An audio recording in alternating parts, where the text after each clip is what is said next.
Real creepy stories. The Ghosts of Bellamy Farm. In the summer of 1978, a young family from Iowa, Joan and Michael Gray, along with their 10-year-old son Tom, bought the old Bellamy Farm, located far from busy roads.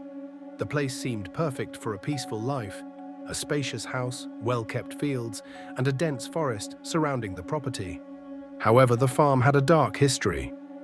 Rumor had it that back in the 1930s, a family who owned the farm had vanished without a trace. The only evidence police found were drops of blood on the kitchen floor and a broken back door. Locals whispered about strange lights on the property and whispers in the night. At first, the Grays paid no attention to the rumors, but soon strange events began to unfold. A few weeks after moving in, Joan started noticing that the kitchen cabinets were left open, even though she was certain she had closed them. Michael, a rational man, assured her it was just drafts, or perhaps their son Tom playing pranks. But one night, they heard heavy footsteps in the attic.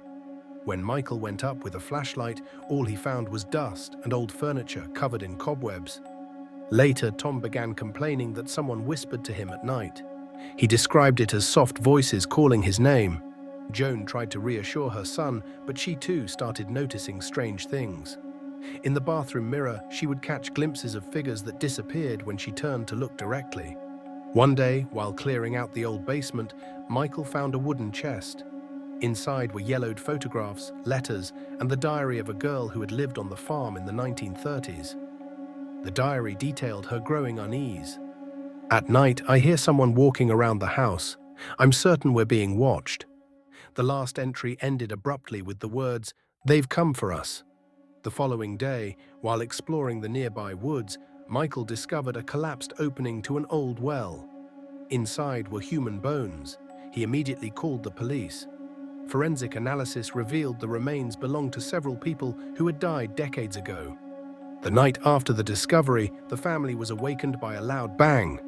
The doors to their bedroom slammed shut on their own, and whispers echoed down the hallway, the same ones Tom had heard.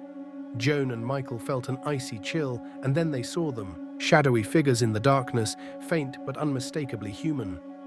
The figures stood watching the family and whispered softly. By morning, the Grays left the farm for good. The house stood vacant for several more years before the local authorities decided to demolish it. But even after it was gone, people reported seeing strange lights in the area and hearing whispers late at night. Real creepy stories. The Curse of the San Jose Mine. 20th century in Chile, in the Atacama Desert, the San Jose Mine was known as one of the richest deposits of gold and copper. However, the mine also had a dark reputation. Frequent collapses, unexplained incidents, and the mysterious disappearances of workers. Locals referred to the place as cursed. Legend had it that long ago the Inca tribes hid their treasures there, and the mine was allegedly built directly over their ancient tombs. The story went that anyone who disturbed the rest of the ancients would face their wrath. In 1947, one of the most tragic shifts took place in the mine. One evening, a group of 14 miners descended 300 meters underground for their usual work. The mine was notorious for its instability, but the management of the company ignored warnings about the risks. The work went smoothly until midnight, when a strange humming sound echoed through the tunnels, resembling a distant scream. The miners paused, assuming it was the wind, but the sound grew louder. Then the lights began to flicker, even though the power supply was stable. Suddenly, a loud crash rang out, and the tunnel behind them collapsed. The miners rushed toward the exit, but every time they got closer, another collapse blocked their path. One of the miners, Miguel, managed to find a small crawl space. He tried to help his colleagues, but according to him, he saw something behind them. Miguel described shadowy figures moving faster than the eye could follow, seemingly surrounding the group. Miguel made it to the surface, but the other 13 miners were never seen again. Rescue efforts continued for weeks, but no bodies were ever found. Miguel lived only a few months after the incident, dying of a heart attack. Before his death, he told friends that the shadows appeared in his dreams, whispering that he must return. Following this tragedy, the mine was closed for several years, but it was eventually reopened due to the high value of its resources. Over the decades, other mysterious incidents occurred. Workers reported hearing screams deep underground when no one was there. Others spoke of sudden cold gusts of wind in areas where no ventilation existed. In 2010, the San Jose mine made global headlines again when a collapse trapped 33 miners 700 meters underground. This time, they were rescued, but many later recounted hearing strange noises, like knocks or whispers, coming from the depths of the mine while they waited. The San Jose mine was permanently closed after that incident, but locals still say that ancient curses guard the gold there and that no one who disturbs the land will escape unscathed. Real creepy stories. The vanishing of Room 308. In 1982, a small family-run hotel in Asheville, North Carolina, became the center of a chilling mystery that has never been fully explained. The building, constructed in the late 19th century, had been a stagecoach inn before it was converted into a hotel.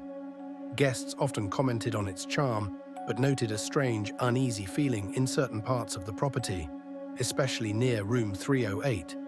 The owners, Linda and Frank Carter, rarely rented out Room 308, claiming it was used primarily for storage. However, when the hotel was fully booked during a local festival, they reluctantly allowed a traveling salesman named Robert Mitchell to stay there. What followed became one of Asheville's most disturbing unsolved mysteries. Robert checked in late that evening, tired from his journey.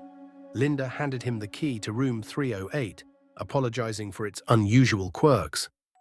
Robert waved it off, saying he just needed a place to sleep. The next morning, Linda noticed that Robert hadn't come down for breakfast. Thinking he might have slept in, she decided to wait a bit longer. By noon, concern set in, and she went to knock on his door. There was no response. She used her master key to unlock the door, but as soon as it opened, a rush of icy air hit her, despite the warm spring weather outside. The room was empty. Robert's suitcase and coat were neatly placed on the bed. His shoes were beside the nightstand, and his wallet sat untouched on the dresser. The bed showed no signs of having been slept in. The police were called, and a search was conducted, but there was no sign of Robert.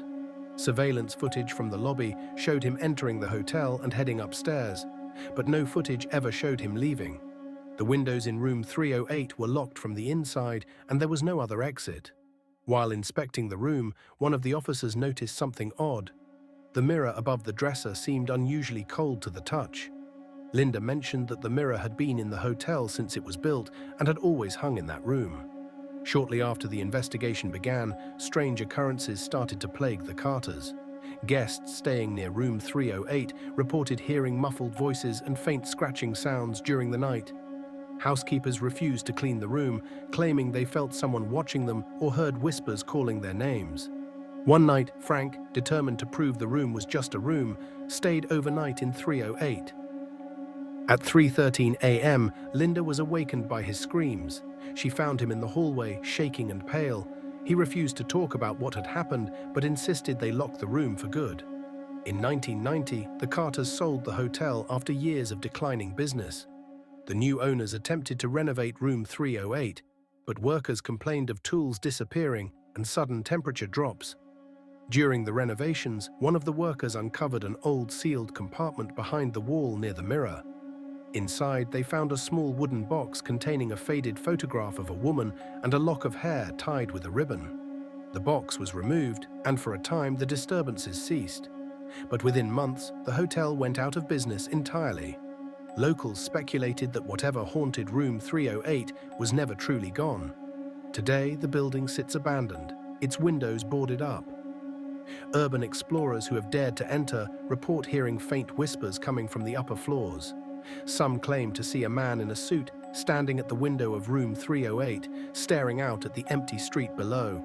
No trace of Robert Mitchell was ever found,